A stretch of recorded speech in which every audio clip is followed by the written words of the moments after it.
ये किसान काका के शांत छोटे से खेत पर सुबह का समय था। तब तक ओह नहीं, उसकी आधी सब्जियां गायब थीं। किसान काका हैरान, मेरे टमाटर और मेरे कीमती बैंगन कहाँ हैं? कोई मेरी फसलें चुरा रहा है। बोला, लगता है आपकी सब्जियां छुट्टी पर चली गई हैं काका। कुछ गड़बड़ हो रही थी खेत में, और नहीं, यह खाद नहीं थी। आंगन में वापस काका और बोला ने मिलकर एक अद्भुत या शायद पागल योजना बनाई।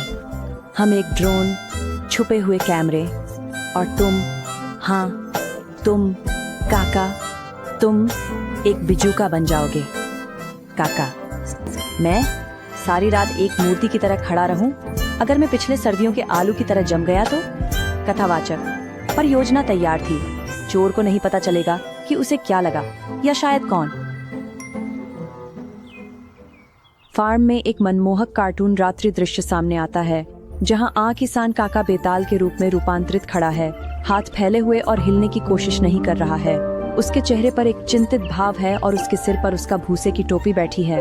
विभिन्न सब्जियों के आसपास रणनीतिक रूप से छुपे हुए नाइट विजन कैमरे लगे हुए हैं, जो दृश्य को कैद कर रहे हैं। पृष्ठभूमि में एक ड्रोन हवर करता है, जो एक नकली बेजान का पुतला लिए हुए है, जो पल के मजाकिया माहौल को बढ़ाता है। चंद्रमा की रोशनी पूरी कृषि भूमि पर कोमल चमक देती है, दृश्य के कल्पनाशील एहसास को बढ़ाती है।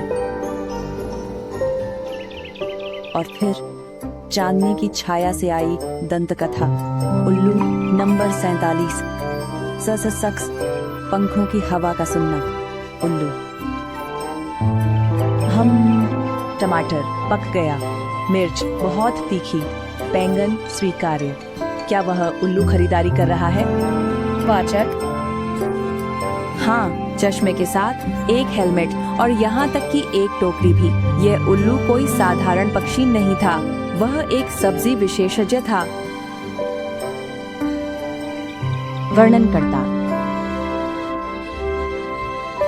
सुबह हुई और काका ने कुछ अविश्वसनीय खोजा, एक छोटा नोट।